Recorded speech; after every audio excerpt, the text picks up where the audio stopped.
We now welcome on the Second Swing Thoughts podcast. It is Jake Montgomery. If you've watched YouTube really at all, the Second Swing YouTube channel, you've seen Jake, or social media as well. Jake's all over. So Jake, we kind of asked the people for some questions this week on the socials, and we got several good ones here that I wanted to send your way here. This is simply, Q&A with Master Club Fitter Jake Montgomery. So we're going to start kind of up in the driver space. First one from Tony here. He says, when would you fit someone into a 10K driver versus a non-10K or game improvement driver? Yeah, so I would say there's kind of a select group of people that I would really put into that driver. For the most part, it's going to be a player that doesn't necessarily struggle as much with club path and face angle as they do strike location. So MOI, moment of inertia, it's basically just forgiveness on a miss hit as far as ball speed goes, where you're going to see more ball speed out of a toe strike or a heel strike, and it's going to go a little bit straighter. But it's not necessarily going to help you if we're coming across a lot, opening the face up a ton. That's where really a more draw bias driver where the center of gravity is placed more in the heel is going to help straighten that out. If someone's hitting more of a kind of over draw or a hook, getting them something that's going to be flatter, more CG kind of in the toe portion is going to help straighten that out. But if you're just someone that is hitting it center, heel, toe, high, low, it just kind of all over the place, and you're looking for more consistency, a 10K MOI driver is going to be really good. TaylorMade offers one, Cobra offers one, Ping offers one. That's going to be kind of the player that I'm getting into that driver, someone that's not necessarily looking for shot shape correction, more just kind of overall forgiveness on a miss hit. Yeah, that seems to be where those 10K MOI drivers thrive. I mean, that's the idea, right? Is to, basically provide the miss hits with as much performance as possible. So that's a good question, though, because those are popping up, and I don't know necessarily that this 10K or high MOI, the strive for high MOI with drivers is not going to go away. No. And so kind of differentiating, because obviously the draw bias heads are going to correct that slice really effectively. So here's a question from Max. This is a pretty general one, so there's a lot of ways to answer this one. Max is asking, how do you know what loft for the driver you should use? Yeah, so I mean, I can get a rough idea having a conversation with someone if I just kind of ask them about ball flight. I'll ask them, do you typically hit it high or low compared to your playing partners? Is it high into the right or high into the left or vice versa on the low side? But I don't really know until I see someone in my bay with their swing on track, man. Attack angle, face angle, club path are really what's going to determine kind of what loft we're getting into, strike location to a certain point as well. Loft is really just a way of managing launch and spin. For most players, we're looking for around 12 to 14 degrees of launch and 22 to 2,600 RPMs of spin. That's going to give you plenty of carry without really negating your rollout. Because theoretically, if you want to hit the ball as far as possible, you'd want to launch it at 17 degrees and 1,700 spin. But if that face is open or closed at all, see you later ball. It's going really, really far offline. So that spin rate helps kind of mitigate those misses. It does hurt your distance a hair, but the benefit of hitting more fairways just kind of outweighs that.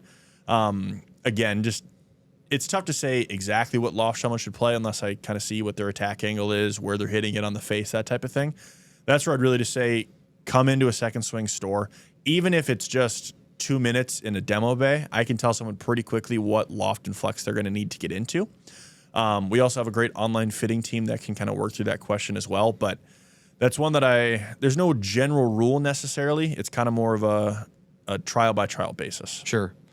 I think there's also maybe a myth or misconception out there that a lower lofted driver means more distance. And I think you think about that with like Bryson, for example, and some of these guys, the long drive guys are playing drivers that are very low in loft. And so I think there's an association with, hitting the ball further with lower lofts. But really that's just because those guys swing so hard and so up on the ball that to get to those launch numbers you're referring to, they have to have a lower loft. So that's kind of, it's all about, like you said, managing launch, spin, and those key metrics that result in good driver performance. That's a great point. I mean, I would honestly say it's more often that I gain someone distance by going up in loft than actually lowering it. I can't tell you how many, especially senior players, I have come in with like a 9-degree stiff flex driver, or I get in a 12-degree senior and they gain literally 20, 30 yards of carry. So lower loft does not always mean longer distance. It's all about optimizing. Sure. So Here's a good one from Cameron. Do you have to be a low handicap golfer to use a low spin or a tour driver? That is a great question. The answer to that is absolutely no. Anyone that struggles with a lot of spin can benefit from a low spin or tour driver. The reason it's called the tour driver, it's a little smaller head. It's not as forgiving from a ball speed standpoint on a miss hit. It might not be quite as straight as a higher, more forgiving MOI head. But if I can take someone's spin from 4,000 to 2,500, I'm gaining them, depending on the club head speed, 20 to 40 yards. So managing spin is very important in driver fitting. If the way to do that is simply getting them a lower spin head, I will not hesitate to do it. Especially someone that misses out to the right, they're generally creating a lot of spin because they have an across path with generally a little bit more open face. Titleist, I'll grab a 9-degree set. It's A3, so that's a 9-degree set to 10.5 degrees in an upright setting. So the face is very closed. There's more loft on it because we're generally swinging down, but that more forward CG allows them to take that spin way lower than where they are with their gamer. TaylorMade's a great one for that. Ping is as well. Ping is on the higher spin side of things. So even in their LST, they generally spin a little bit more. So if we're really looking to kill spin, I'm probably going Titleist or TaylorMade.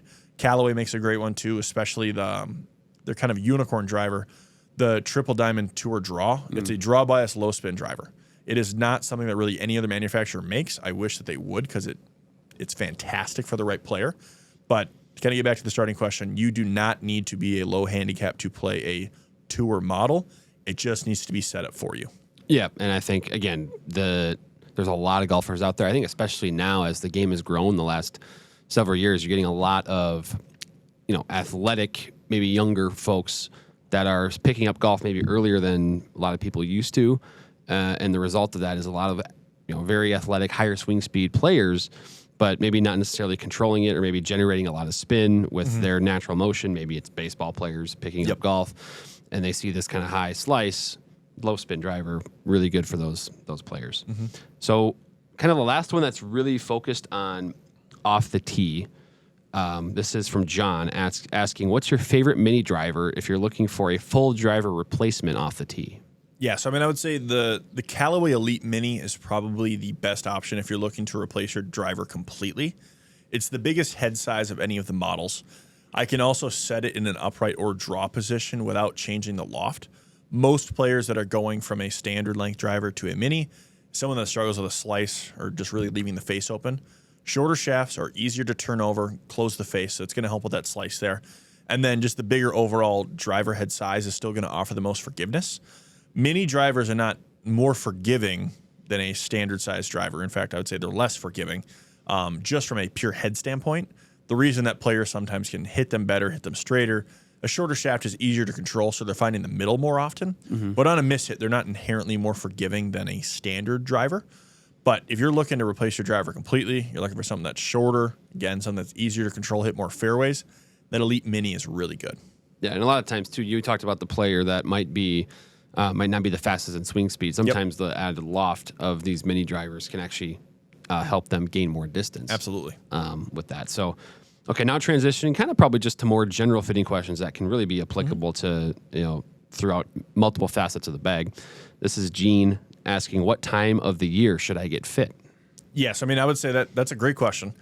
Honestly, this kind of fall going into the off-season time, I think, is a great time to get fit. There's a few different reasons. One, the customer knows their swing the best right now. They've had the whole summer to play. Yep. They've usually kind of have the best grasp on their swing this time of year. And two is fitters know the product as well now as they ever will. At the start of the year, we're still kind of finding what works best for certain scenarios. By this time of the year, we have it pretty locked down where we can confidently fit someone into a set of clubs as we've had the whole year to kind of work with them. You also have the added benefit of the entire offseason to get used to them. It's not always just, I got my new clubs, now I'm a great player. Usually every year it takes me at least a few weeks, if not a month or two, to get fully used to my new set of clubs. So having that added time in the offseason can be really valuable for players. Yeah, that's a great point. I haven't even thought about that because my initial instinct into what you were saying was going to be, well, most of the time we get new clubs early in the year, in January, February, so maybe that's time to get fit. But maybe I should look at this time of year, later in the fall. So here's a good one, kind of in a similar vein, asking about when to get fit. This is Jason asking for a new golfer. should a new golfer get fit for clubs if they have an inconsistent swing? So maybe it's is it something where, if the golfer is still new, picking up and getting used to the game and their swing a little bit, is it worth a fitting yet? How do you kind of approach that conversation? Yeah, so I think you should absolutely come in and work with a fitter. You might not need to sign up for a full tour van fitting, but there are still valuable things that we can discover, like what length you should be playing, what lie angle, what style of club do you need? Do you need something draw biased? Do you need something fade biased? We offer a spec fitting on our website. It's a 30-minute consultation that's totally free. You get to work with a fitter. They kind of go through the beginning process of a fitting and then give you a few recommendations that you can then take to a sales associate to try out in a demo bay. When you're just starting out, are you going to notice the difference between a G430 and a Stealth or any other option that's out there? Not necessarily. We're still kind of trying to fine-tune our swing, but getting you in the right static measurements will always be important for a golfer. That kind of bleeds into this next question. How important is getting fitted for clubs as a beginner? How do you balance equipment, lessons, and practice on a budget? Yeah. I'll be the first one to admit, as a fitter, lessons are extremely important. A golf club can only take you so far. If a golfer cannot hit the middle of the face and they're consistently hitting it off the heel or off the hosel, there's only so much as I can do as a fitter to help them with that. If you can pair lessons and a proper fitting together, that is when you can really kind of accelerate your progress there, because a lesson is going to address kind of the core issues or faults of your swing. A golf club can be designed to help with those issues, but it's not going to take you from swinging 14 across to swinging 2 from the inside. There's nothing in a shaft or a club that's going to change your club path or how you necessarily deliver it. We're more so trying to match what you're naturally doing to a club. So if you can address those core issues and then get a set of clubs that kind of helps bring you the rest of the way, you'll be in a pretty good spot. Yeah, and I do think they work together really well, because in a fitting on TrackMan, you can learn a lot about how you swing, with those numbers like your swing path and your face angle. Those things tell you a lot about what you're doing and why your ball is maybe going way right or way left. It's usually because of those two numbers. Yeah. And so you can learn and put a numerical value to those, and that can help you also with this journey of in your lessons of optimizing your swing a little bit. So next one here, Barrett has a couple questions related to high swing speed players. So he says, do you find it harder to fit very high club speed golfers because of the lack of options, the faster that someone swings, and then how do you optimize equipment for really fast players? So I would say on the use side of things, absolutely. It is a lot harder. We just don't have as many extra stiff options in iron sets or drivers, especially wedges. That can be a challenge where maybe we're looking at different stores to kind of see what inventory they have and then just kind of piecemealing stuff in the store and then maybe ordering the rest of it from another store. On the new side of things, I would say, honestly, the biggest challenge is really just managing their height. Especially for really high-speed players, fitting them for irons can be really challenging because their land angle coming in is 57 degrees. I've had a player named John. He swinging a 7-iron, I want to say at 108. He's ridiculous. Yeah. His land angle was reaching 60 degrees with the 7-iron. Wow. We got him down to 53, and I was thrilled by that. Now, he was still hitting it 150 feet in the air, but we got his spin rate from 8,000 to like 62, I think it was. So it was at least a lot more manageable of a ball flight. But yes, at a certain swing speed, there's only so much you can do to affect ball flight without them hitting their 7-iron 240 yards. On the new side of things, it's not as much of a challenge based on options as it is just the physics of the golf swing. If you swing so hard, the ball is going to go high. It's going to spin a lot.